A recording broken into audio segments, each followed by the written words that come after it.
Hello everyone, and welcome back to the Fluctus channel. A key part of the global energy supply chain, seagoing oil tankers emerged in the late 19th century when the discovery and expedition of oils began to become the most economical and reliable transport solution for a business worth billions of dollars. Oil tankers represent the backbone of the liquid bulk transportation industry.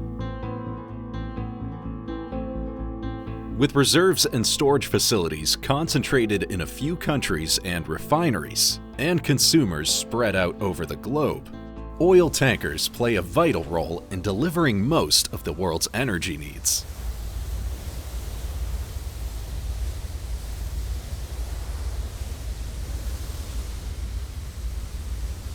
Oil tankers are mammoth and state-of-the-art machinery designed to transport crude oil and refined petroleum products to any part of the world. Typically, this tanker segment is divided into two categories. Very large crude carriers carry crude oil from the countries where it is extracted to the countries where it is refined into its products. These vessels are normally capable of transporting 350,000 tons of crude oil in a single shipment. And the product tankers have less carrying capacity of up to 35,000 tons.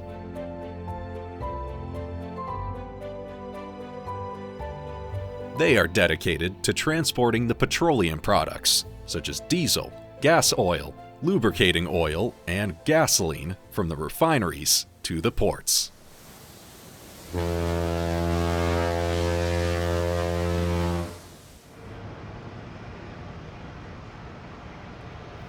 While oil is important to the global energy market, it is also extremely hazardous, which entails highly trained and certified personnel to operate, load, and unload these vessels safely.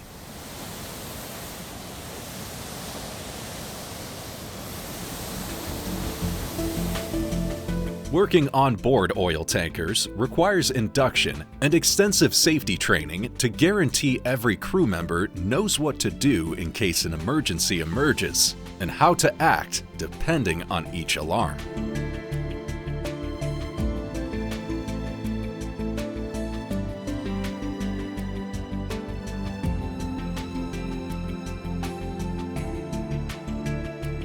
Tankers are designed with a long, flat hull.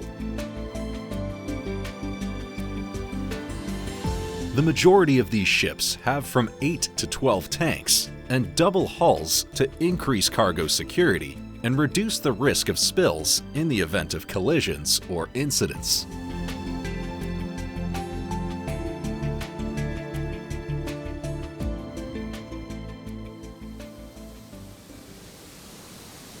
The loading process of an oil tanker involves the proper exchange of information between the unloading terminal representatives and the vessel's captain. Any specificities regarding the plan for loading, the vessel and its cargo,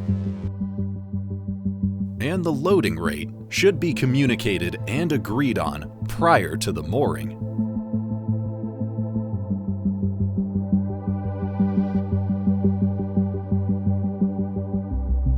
Before loading, the watch personnel should ensure that all the openings of the tanks are properly sealed off, and the insert gas valve is aligned to the manifolds.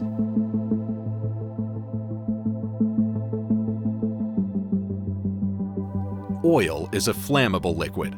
The engine and any other electrical equipment, such as radios and radars, must be turned off, as a fire might start with only a little spark. Pumping oil into the ship's tanks starts at a very slow rate, with only one tank, to avoid static generation. Once the ullage, the cargo temperature, and all safety checks are confirmed, The chief officer opens other loading tanks and asks the terminal to carefully increase the loading rate to the stipulated rate. It takes 1 to 10 hours to fill the tankers from start to finish.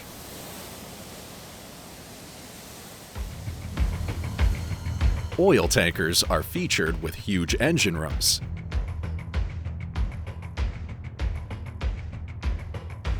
Substantial fire safety equipment, inert gas systems to suppress combustion, crude oil washing equipment to clean cargo tanks, slop tanks to store oil residues,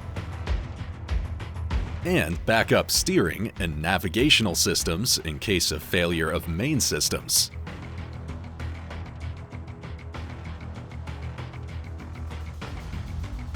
To keep all the systems running, seafarers carry extensive checks and training daily.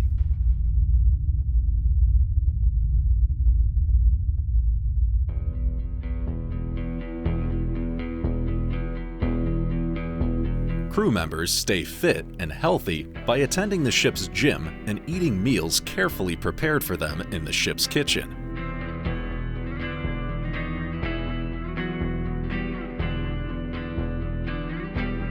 Tankers also feature a dining hall and a living room, usually equipped with TV and DVD players, a friendly environment that enables the crew to relax and familiarize themselves together.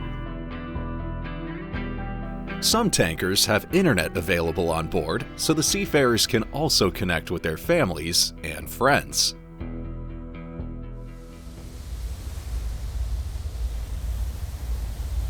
While tankers are common for commercial use, they are also essential for refueling military ships.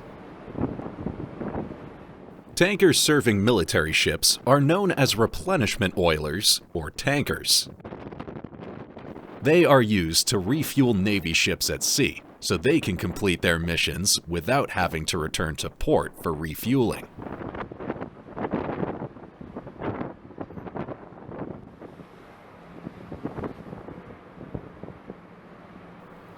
Replenishment tankers are naval auxiliary ships designed with fuel tanks and cargo holds to supply fuel, munitions, and dry stores or personnel during the underway replenishment, UNREP. 1, 2, 3, heave! 1, 2, 3, heave! The underway replenishment by tankers is called horizontal or connected replenishment. It is a risky operation, as 2 or 3 ships running side by side at speed must hold precisely the same course for a long period of time.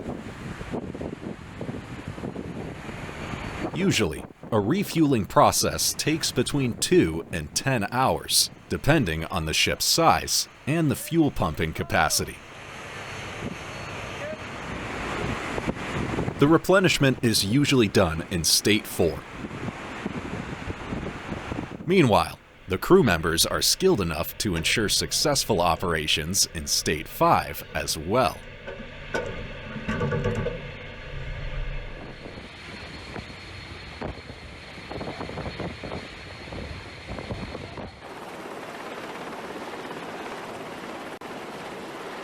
Another method to deliver replenishments is through a vertical transfer technique,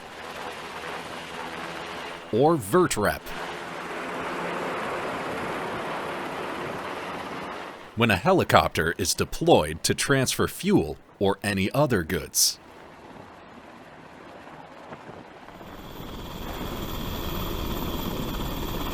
This method is preferred while transferring sensitive goods such as weaponry.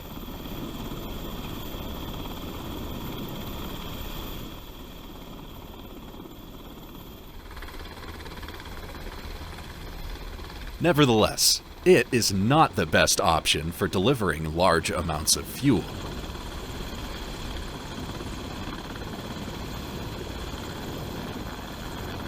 For instance, The Nimitz-class aircraft can carry about 3 million gallons of aviation fuel. Refueling such an aircraft carrier by helicopter would not be possible.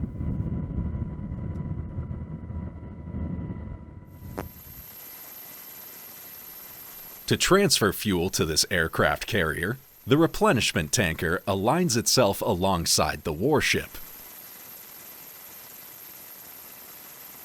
After matching the speed, a specially trained operator fires a shot line to pull the distance line and establish contact between the two ships. Once connected, the tanker pumps fuel into the aircraft carrier's tanks.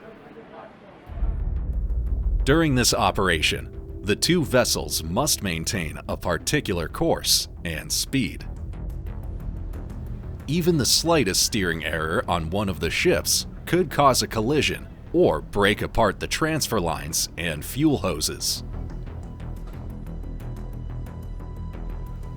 Therefore, during the replenishment, skilled and experienced helmsmen are needed, and the crew on the bridge must pay complete attention to the ship's route and speed.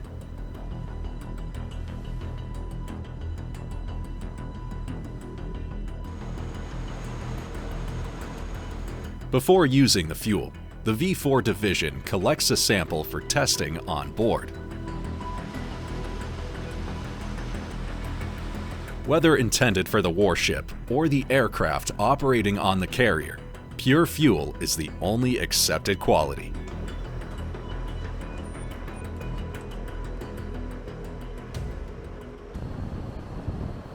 It might be easy to maneuver oil tankers while fueling ships at the high oceans.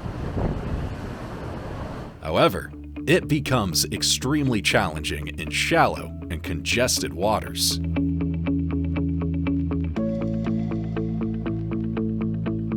To prepare for the mooring and cargo operations, the captain must contact the vessel traffic service of the port of call at least 24 hours prior to the vessel's arrival to confirm its call and get berthing service.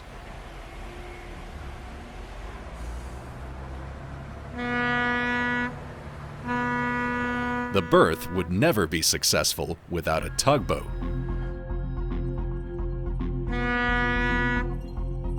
Invented in the 1810s, tugboats are specially designed for the mooring or berthing operation of all kinds of ships by either towing or pushing it towards the port and through narrow canals.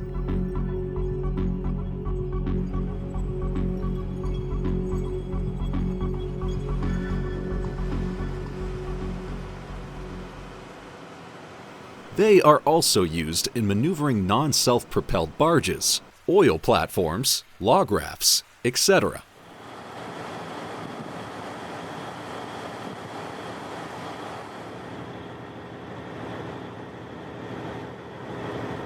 Tugboat's engine produces huge power, ranging from 680 to 3,400 horsepower.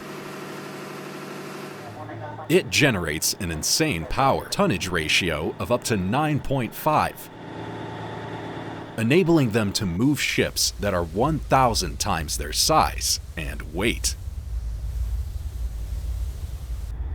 Oil tankers rely on tugboats to move them toward the allocated berth.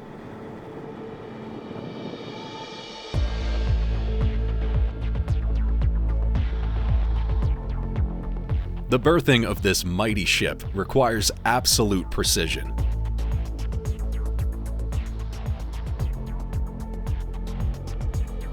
The slightest miscalculation can damage the tanker and cause an environmental disaster.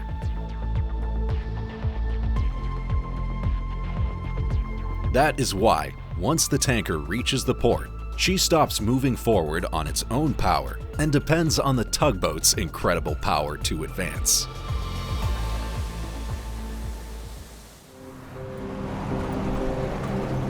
As the global economy still relies on fuel as the principal source of energy, tankers are required to ensure both the smooth running of the international supply chains and national security.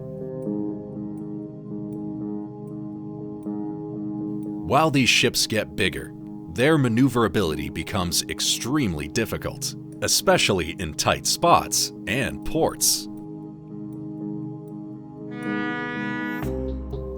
Fortunately, a tugboat will always be there to ensure safe berthing so the oil can be delivered to the customer.